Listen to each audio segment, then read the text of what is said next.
자, 오늘은 사사기서 2장 말씀을 가지고 여호와를 알지 못하는 세대, 이런 제목으로 말씀 준비하도록 하겠습니다. 한번 따라 봅시다. 여호와를 알지 못하는 세대. 계속해서 사사기서를 강의를 하도록 하겠습니다.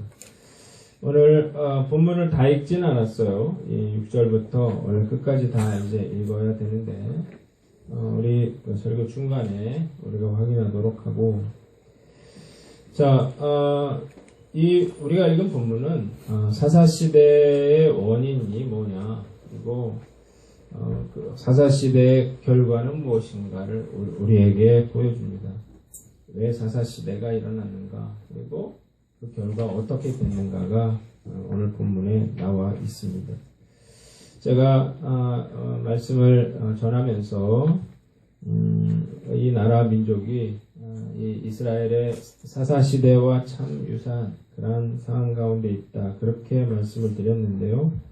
자, 우리가 말씀 보면서 그렇다 그러면 어떻게 이 위기를 우리가 극복해 나가야 할지 우리가 함께 고민하는 시간 되시기를 바랍니다. 자, 오늘 볼펜이 있으신 분들은 볼펜을 꺼내셔서 본문을 이제 나눠 보도록 합니다. 긴 것 같지만 간단해요. 두 부분으로 나눌 수 있는데요. 첫째는 6절부터 10절까지고요. 거기 이렇게 끊으시고 10절까지는 사사시대의 원인이 무엇인가를 보여줍니다. 원인이라고 쓰면 좋을 것 같습니다. 자, 이스라엘이 왜 암흑 같은 사사시대를 맞이하게 됐는가? 그 원인은 세대교체에 실패했기 때문입니다. 직접적인 원인은 그 출애굽의 지도자인 여호수아가 죽고, 그리고 그 장로들도 죽었다는데 그 원인이 있다는 거예요.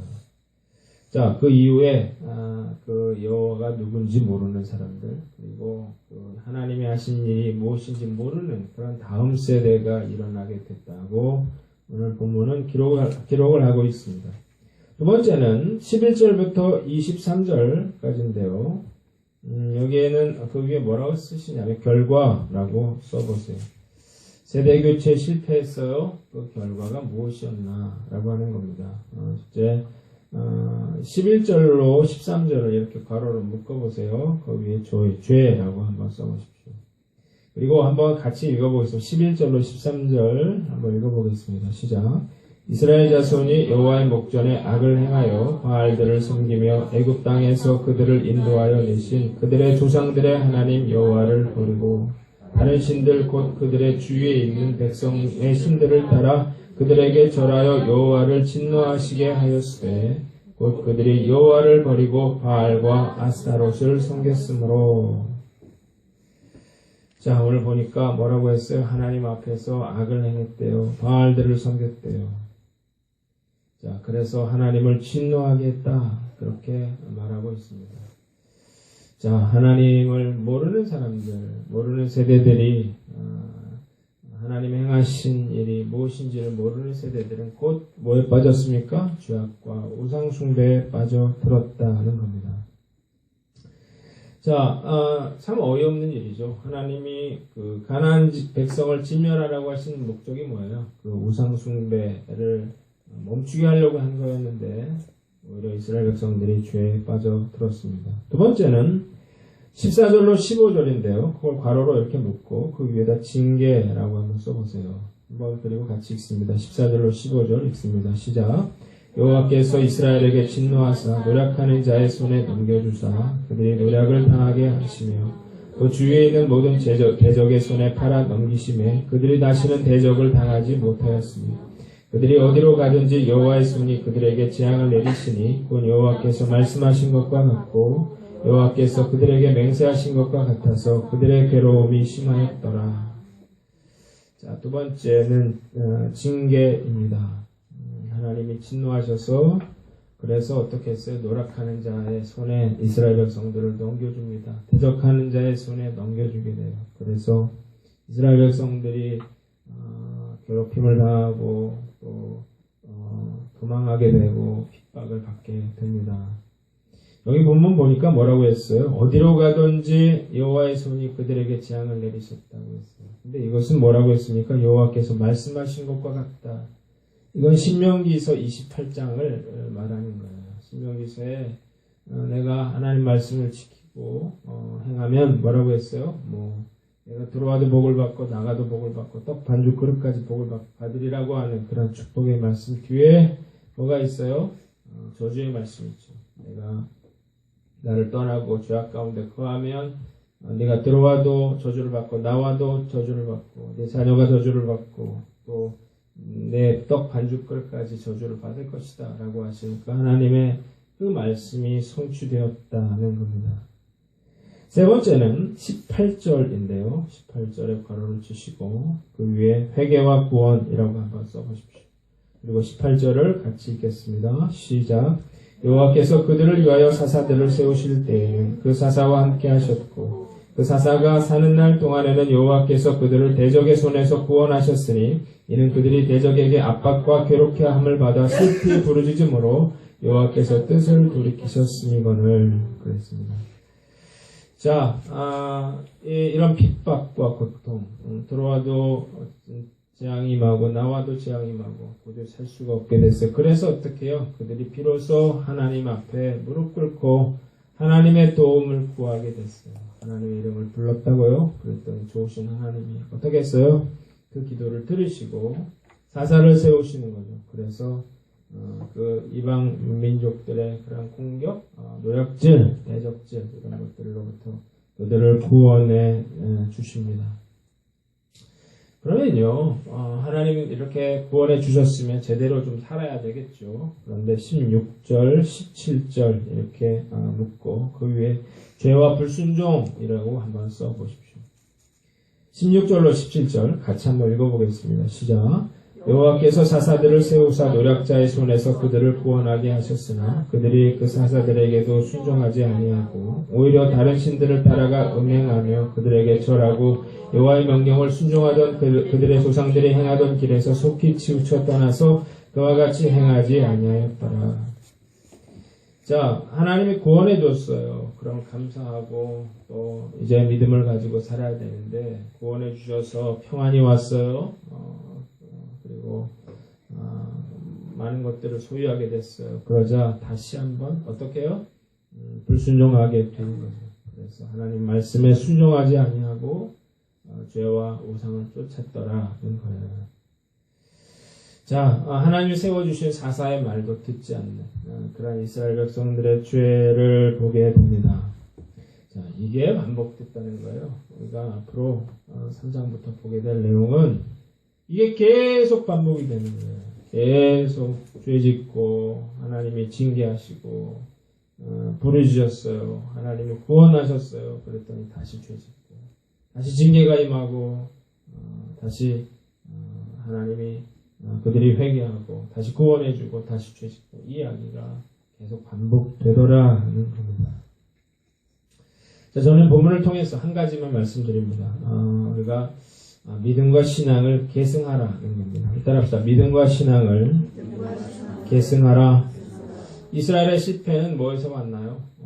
그 믿음과 신앙을 계승하는 데 실패했죠. 여호수아와 장로들, 그 출애굽의 그런 위대한 역사들을 이룬 사람들의 믿음과 신앙이 계승이 안 됐어요. 그래서 사사의 시대가, 그 암흑의 시대가 시작이 된 겁니다. 중요한 건 그러면 우리가 어떻게 우리의 믿음과 신앙을 계승해 나갈 것인가 하는 거예요. 세 가지를 말씀드립니다. 첫째는 자녀들에게 철저한 신앙 교육을 시켜라는 겁니다. 따라합시다. 자녀들에게 철저한 신앙 교육을 시켜라. 세대 교체가 실패했어요. 믿음을 이어가지 못하게 됐어요. 그래서 사사시대가 임했다면서요. 그러면 우리가 해야 될 일은 우리가 그 믿음이 신앙이 계승되도록 최선을 다해 노력하는 겁니다. 옛날부터 교육은 백년지 대계라고 했어요. 그 이야기는 뭡니까? 그만큼 교육이 무너지면 그 100년 뒤에는 정말 모든 것이 다 무너진다는 거예요. 멀리 보고 그렇게 해서 교육에 최선을 쏟지 않으면 다 무너지기 때문에 그래서 교육은 백년지 대계라고 했습니다. 교육이 죽으면 미래가 없어요. 자, 사실 그래서 거기에 모든 노력을 쏟는데요. 다음 세대가 하나님에 대해서 알지 못한다. 하나님의 행하신 일을 모른다. 라고 하는 것은 참 위험한 일이다. 재앙이다. 그런 생각을 해봅니다. 무서운 세대가 되는 거예요. 왜냐하면 이 나라 민족 모든 걸 다 망가뜨려 버릴 것이기 때문에 그렇습니다. 우리나라가 뭐 여러 가지가 잘못됐는데 그 중에 가장 잘못된 것이 있다면 교육인 것 같아요. 교육 뭘 위한 교육인가 참 질문하게 되죠. 이 교육이라고 하는 것이 올바로 사는 것, 더불어 사는 것, 어떤 중요한 가치를 우리가 고민하면서 사는 것 이렇게 만드는 게 교육인데요. 우리나라 교육은 어떤 경쟁에서 살아남는 그런 통과, 그런 바늘구멍을 통과하는 그런 어떤 수단이 된 느낌이 있어요. 그래서 학교도 어떻게 하면 좋은 대학에 아이들 많이 보낼 것인가, 부모도 어떻게 하면 내 자식을 좋은 학교 보낼 것인가, 거기에 모든 관심이 있어요. 왜 그래요? 그게 좋은 직장과 연결되는 거, 먹고 사는 것과 연결되기 때문에. 그래서 모두가 교육을 한답시고 아이들을 그 바늘구멍 통과하는 경쟁에서 이기는 법을 배우도록 그렇게 만들어 가고 있다는 거예요. 지난주에 운정이 한 카페에서 이렇게 갔는데요. 옆에 엄마들이 얘기를 하더라고요. 그런데 어떤 엄마가 자기 꼬마들 교육비가 한 달에 140만 원씩 든다. 그런 얘기를 하더라고요. 운정도 그만큼 드는구나. 꼬마 하나에 무슨 돈이 그렇게 많이 되나. 그런 생각이 참 드는데 아니라고 생각하면서도 그 경쟁에서 탈락하는 것 그걸 받아들일 수가 없기 때문에 그렇게 해서 모든 관심을 쏟고 그렇게 살고 있는 거죠.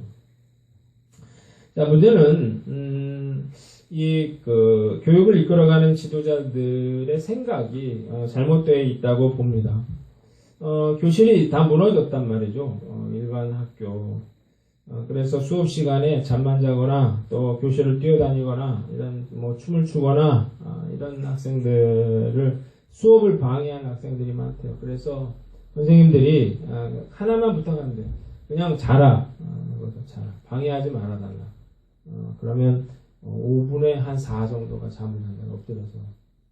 걔네들도 이해는 가죠. 학원에서 늦게까지 하다가 와서 수업 시간에 자고 이렇게 되니까. 교실이 엉망진창이 되는 건데요.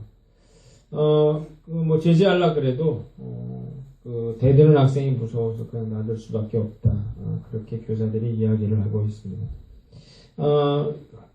그 학생 인권, 이걸 굉장히 강조를 하다 보니까, 요즘 학생 인권 조례안, 그거를 가지고, 몸살이잖아요. 그걸 통과 못 시켜서 난리인데, 그게 몇 가지 문제가 있어요. 첫째로, 성적 지향 차별이 금지된다. 이게 어렵게 써놨는데, 쉬운 말이에요. 학교에서 동성애 하더라도, 그걸 제지해서는 안 된다라고 하는 거예요.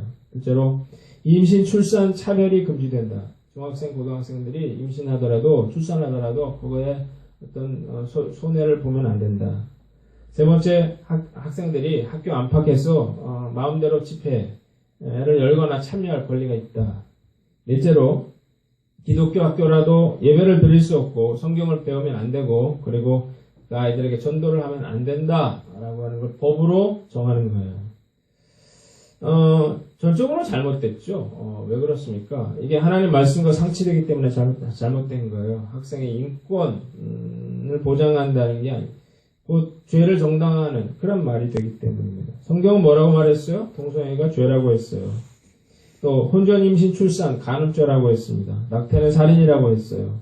죄 지을 권리를 정당화하는 거 그게 인권은 아니잖아요. 수업 시간에 애들이 엎드려서 잠자는 거 그게 폭력을 행사하는 거 그게 선생님한테 반항하는 거 그게 인권인가요?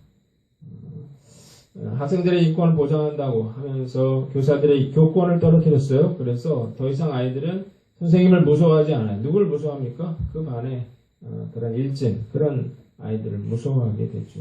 훨씬 악랄하고 잔인하고 그런 아이들을 무서워하게 됐습니다. 선생님도 이런 아이들을 두려워한다 그러니까 눈치를 본다 그러니까 이런 상황에서 무슨 교육을 제대로 하겠습니까? 이런 상황에서 아이들이 자랐어요. 지도자가 됐어요. 과연 이 나라가 어떻게 될까요? 경쟁에서 살아남는 법, 집 밟는 법만 배운 아이들이 과연 이 나라가 어떻게 이끌어갈까요? 참 암담한 그런 상황 가운데 있습니다. 영국이나 미국 이런 데는요, 이 아이들을 물론 그 일반 교육하고 다르지만 명문 학교 이런 애들은 정말 다르게 키웁니다. 명문 학교일수록 엄격한 교칙을 적용합니다. 미국에서 이런 체벌은 금지되어 있죠. 그러나 그 아이들 한번 반항하거나 폭력을 행사하거나 그러면 그 부모가 호출돼 있고 문제를 일으키는 학생은 정학 처분을 당하고 그리고 반복되면 가차없이 퇴학 처분을 당합니다.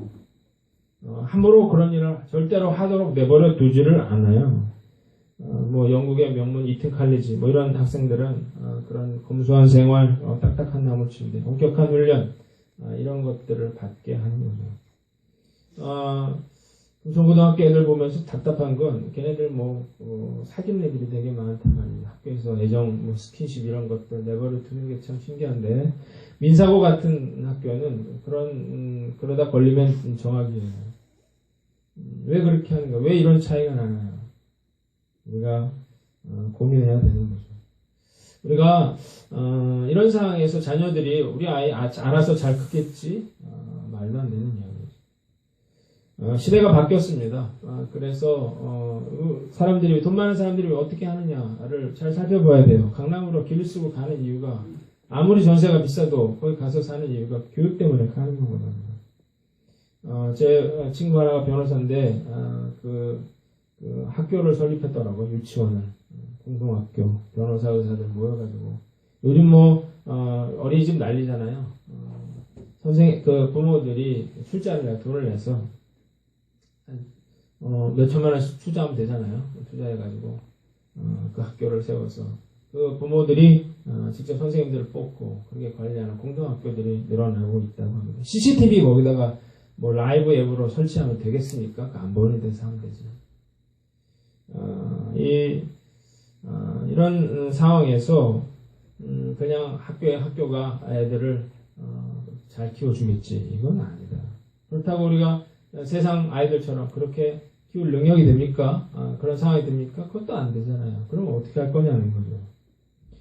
저는 세상에서 살아남는 것, 그게 교육 목표 아니잖아요. 그죠? 진짜 교육 목표는 올바르게 사는 것. 우리가 믿는 사람으로서 목표는 뭐예요? 하나님을 알고 하나님의 행하신 일을 알고 그리고 하나님 말씀대로 사는 사람을 만드는 것. 그게 우리의 교육의 목표가 돼야 되는 거겠죠. 자, 그래서 어떻게 해요? 우리는 하나님의 말씀인 성경을 바탕으로 해서 그 아이들을 양육하고 세워야 될 책임과 의무가 있더라는 겁니다. 우리 교회에서 시스쿨도 하고 뭐 비전스쿨도 하고 하는 건 이유가 있어요. 이런 말씀으로 말씀이 기반이 된 그런 교육을 어디서도 해주는 데가 없단 말이에요. 어디서 어떤 학원에서 이런 하나님을 알고 하나님의 말씀대로 살도록 그렇게 교육해 주는 데가 있습니까? 그런 데가 없잖아요. 그래서 우리가 하는 수 없이 이 일을 시작하게 된 거예요. 어떻게 하면 그 아이들에게 네가 존재하는 이유가 뭔지, 네가 하나님의 널 향한 어떤 계획을 가지고 있는지 그걸 알려주고 우리가 예수님 믿는 사람으로서 인격을 기르고 실력을 기르고 또 꿈을 기를 수 있도록 그렇게 도와주는 그런 일들을 하는 데가 없기 때문에 우리가 그 일들을 시작한 거고 그래서 우리 교회에서 아이들을 잘하도록 그렇게 애를 쓰는 거예요. 여러분 교회 일주일에 예배 한번 드리고 공과하면 1시간 정도 되는데 일주일 내내 그 1시간으로 이런 교육이 될까요? 신앙교육이 될까요? 이 아이들이 하나님 알아줄까요? 천만의 말씀. 그렇게 된다고 생각하는 게 이상하지 않아요? 이 아이들은 세상에 있어요. 세상 교육을 받아요. 그렇게 사는 아이들. 그 아이들이 하나님을 알고 하나님 말씀대로 사는 아이들로 살도록 그렇게 기대하는 것 자체가 잘못이죠. 그래서 어떻게 해요? 이 아이들을 교회로 불러서 이 아이들을 어쨌든 말씀의 기준을 가지고 아이들을 지도하려다 보니까 그래서 뭐 아이들도 가르치게 되고 그래서 뭐 책도 읽게 하고 이렇게 된 거지. 우리가 책 읽게 하려고 글 짓게 하려고 이런 일들을 시작한 건 아니었다는 거예요. 자, 이 시대에 우리가 해야 될 일, 다 그렇게 살잖아요. 그러니까 우리는 어쩔 수 없다. 이러면 다 망하는 거예요. 공멸하는 거예요. 사사시대가 오는 거예요. 그러니까 이걸 막기 위해서는 어떻게 하든 다음 세대가 그 하나님이 어떤 분인지, 하나님이 행하신 일이 어떤 일인지를 깨닫고 그들이 말씀대로 살아갈 수 있도록 그렇게 우리가 도우려고 이 일을 시작을 한 겁니다. 자, 여러분, 우리가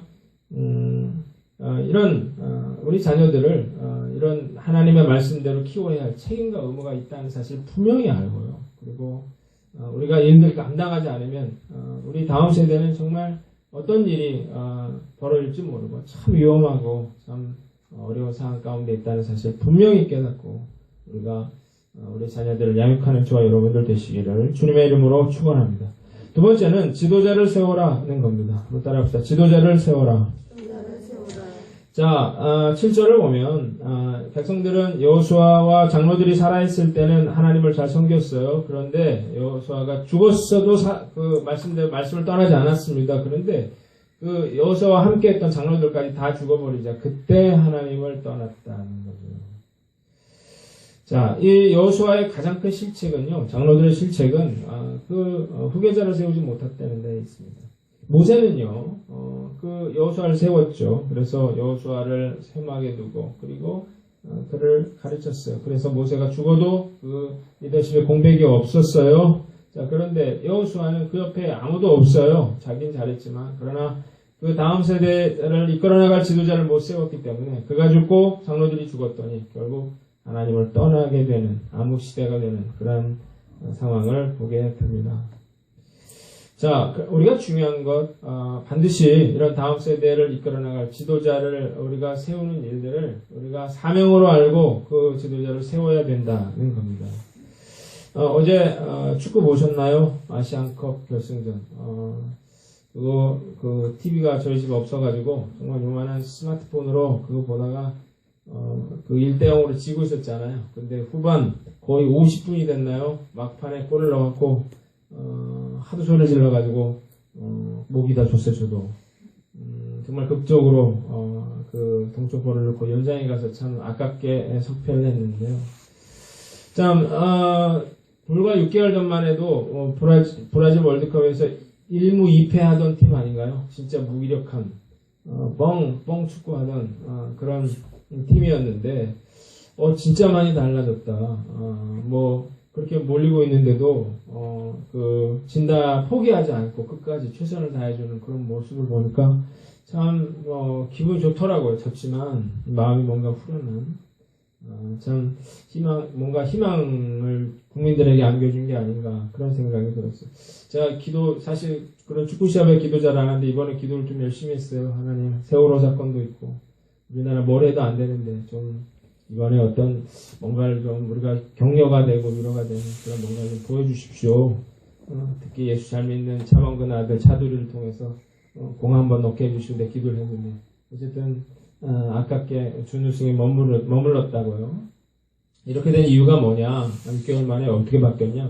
슈틸리케라고 하는 감독이 와가지고 참 잘한 것 같아요. 그래가지고 어떻게든 이긴다. 그래가지고 호를 다산 슈틸리케 이렇게 부르기도 하고 가틀리케라고도 말하고도 하는데요. 홍명보 감독이 어떤 자기 의리, 축구 이런 것들, 명성 이런 것 집착하다가 망했는데 슈틸리케는 그렇게 하지 않고 대학이라든지 프로라든지 아마라든지 이런 데 돌아다니면서 계속해서 봤다는 거예요. 그래서 누가 나왔습니까? 이정엽이라고 하는 선수를 발견하게 된 거죠. 국가대표도 아니고 프로에서도 지지부진하던 그런 선수인데 슈틸리케가 데리고 왔어요. 그래서 아무도 진짜 반신반의했는데 무려 3골에 1도움, 거의 탑 클래스 수준의 기량을 보여줬습니다. 계속될지는 잘 모르겠지만 그리고 골키퍼는 진짜 잘하더라고요. 김진영 골키퍼가 옛날 같으면 무조건 먹었을 텐데 그걸 참 잘 막아내는 걸 보고 그거 다 슈틸리케 감독이 배출해낸 선수들이잖아요. 참 진정한 리더십이 뭔가 참 지도자가 참 중요하다 그런 생각을 저는 해봅니다. 자, 저는 여러분들에게 좀 당부하고 싶은 게 그런 지도자를 우리가 세워야 된다는 그런 문제를 해결할 수 있는 사람들을 우리가 세우는 일에 최선을 다해야 되겠다는 겁니다. 그래서 우리 선생님들이 애들 비전스쿨도 시키고 이렇게 하는데요. 이 아이들이 힘들어 한다고요. 제가 보면 참 답답한 건 뭐냐면 아이들 비전스쿨 같은 거 못한다. 왜 못하냐? 그럼 캠프가 힘들어서 못한다. 그래서 아이들 마음대로 하도록 두면 안 된다고 보는 거거든요. 왜 힘드니까 해야 되죠. 아이들 힘든 과정을 이겨내지 않고 고난을 통과하지 않으면 어떻게 그 아이가 지도자가 되겠습니까? 힘들고 어려운 그런 것들, 숙제가 어려워. 그 숙제를 하도록 만들어내야죠. 그래야 그 사람이 그 어려움을 뚫고 지도자가 되는 거 아니에요. 독수리가 새끼를 어떻게 해요? 그거 떨어뜨리잖아요. 왜 그래요? 스스로 날갯짓 하도록 하기 위해서 떨어뜨리는 건데 그걸 못 참고 아이들을 이렇게 자기가 원하는 대로 하면 결국 그 아이는 우리가 지도자로 세울 수가 없는 거예요. 자, 우리가 그래서 아이들을 어려움을 겪게 해야 되는 거죠. 힘들게 해야 되는 거예요.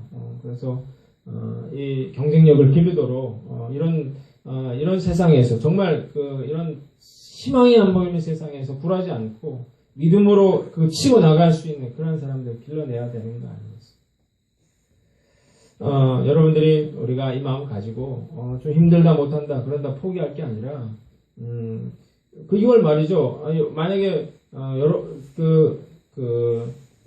이런 데 안 보낼 거면 여러분들이 해야 되는 거예요. 여러분들이 아이들 큐티시키고 아이들 예배 현장으로 나오게 하고 기도의 자리로 나오게 하고 이런 거 여러분들이 해야 되거든요. 그런 거 하나도 안 하고 뭘 우리 아이들을 어떻게 키우겠다는 거예요. 자, 우리가 이런 사명감을 가지고 이런 지도자를 세우십시오. 또 하나, 저는 여러분들이 그런 지도자가 됐으면 참 좋겠어요. 여러분들이 있는 곳에서 정말 내가 이런 문제를 해결할 수 있는 능력을 가진 사람. 세상 사람들은 자기 힘으로 문제가 해결이 안 되잖아요. 그럴 때 믿는 사람들에게 기대합니다. 내가 그런 준비되고 내가 깨어 있다면 내가 있는 곳에서 그런 여러 가지 문제를 해결할 수도 있겠죠. 자, 믿음을 세우십시오. 말씀을 세우세요. 말씀, 기도, 예배. 그래서 그것이 중요하다는 거예요. 말씀, 기도, 예배에서 멀어지면 그냥 멀어지는 거예요. 아무것도 할 수 없게 됩니다. 믿음이 떨어지게 돼 있어요. 그러면 믿음이 흔들리고 그러면 이런 하나님께 쓰임 받을 수가 없겠다. 자, 오늘 지도자를 세우는 것 이것이 우리에게 주신 정말로 중요한 사명이다라고 하는 사실을 깨닫고 이 사명 감당하는 저와 여러분들 되시기를 주님의 이름으로 축원합니다. 마지막으로 끝까지 믿음을 지켜라는 겁니다. 따라합시다. 끝까지 믿음을 지켜라. 자, 왜 여호수아 이후에 다음 세대가 하나님을 알지 못하고 죄악에 빠져들었는가? 순종을 안 했기 때문에 그런 거예요. 하나님 뭐라고 했어요? 가나안을 정복하라 그랬는데 정복 안 했죠. 다 힘들어서 안 했어요. 또 가나안 족속을 진멸하라 그랬는데 안 했어요. 왜 안 했어요? 자기들을 종으로 쓰려고 안 했어요. 그러다 결국 어떻게 됐어요? 이런 그들에게 지배받는, 그들에게 빼앗기고 그들의 고통받는 처량한 신세가 되고 말았다는 겁니다. 저는 왜 불순종했을까? 그 이유가 뭘까를 곰곰이 생각해 보다가 뭘 깨달았냐면 먹고 살만해져 그렇다. 그런 결론이 납니다. 여러분 땅을 정복하기 전에는요. 광야 생활 40년 했어요. 거기 살면서 정말 어떻게 살았어요? 옷이라고는 옷 한 벌 하나님이 주신 거. 그리고 아무것도 없잖아요. 물도 없고 곡식도 없고 그러니까 하나님이 만나와 매출하기를 내려줘야 먹고 사는 그런 상황에서 살았다고요. 그런데요. 그래서 내일 아침 다시 만나가 올 것인지 그러니까 늘 하나님만 바라보면서 하늘만 바라보면서 살았어요. 그런데 가나안 땅을 정복했잖아요. 농사를 하게 됐잖아요. 곡식을 거두었잖아요. 창고에 그득해요. 그러니까 하나님을 하늘을 바라볼 이유가 없어진 거죠. 순종하라니까 이게 느려졌어요. 나중에 할게요. 그러다가 나중에 순종하지 못하는 이걸 왜 해요? 이렇게 되는 거예요. 자, 귀찮아졌어요. 왜 그랬어요? 배가 불렀더니 귀찮아졌어요. 순종하지 않게 됐어요. 그래서 이런 부모 밑에서 어떻게 해요? 하나님을 모르는 그런 자녀들이 자라게 됐고, 그래서 결국 이 모양 이 꼴이 되었더라는 겁니다. 우리 교회도 마찬가지로 한국교회도 어렵고 힘들 때 정금과 같은 믿음의 사람들이 참 많았어요. 그러나 하나님의 축복으로 이 나라에 그런 물질의 축복이 임하자 먹고 살만해지자 절박한 믿음을 가진 사람들이 다 사라졌습니다. 자, 철저한 믿음 이런 건 참 다 사라지고 사람들의 신앙생활을 어떻게 하면 점점 편하게 할까 생각합니다. 귀찮은 일, 피곤한 일 안 하려고 그러고 젊은 사람 아예 봉사헌신 이런 건 안 하죠.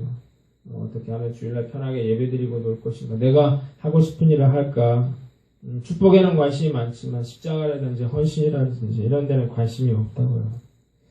하나님 말씀은 무관심하지만 자기의 이익에 대해서는 굉장히 민감해요. 세상과 적당히 타협하고 죄 짓는 것을 두려워하지 않아요. 그래서 어떻게 해요? 이 나라가 점점 그 하나님으로부터 멀어져 가고 있는 거죠. 하나님으로부터 멀어지면 우상숭배에 빠집니다. 죄에 빠져요. 왜 그래요? 결국 우리는 바알과 아세라 이런 건 아닌 것 같잖아요. 근데 그게 아니에요. 돈이 바알 신이고 아세라가 음란의 신이잖아요. 뭐 즐기는 것, 뭐 이런 것들 다 돈이 필요하니까. 그러니까 돈이 모든 걸 결정하는 그런 세상이겠죠. 돈을 섬기는, 우상을 섬기는 그런 세상이 되어 가고 있습니다. 문제는 죄악과 우상숭배에 빠지면 결국 하나님의 무서운 징계를 받더라.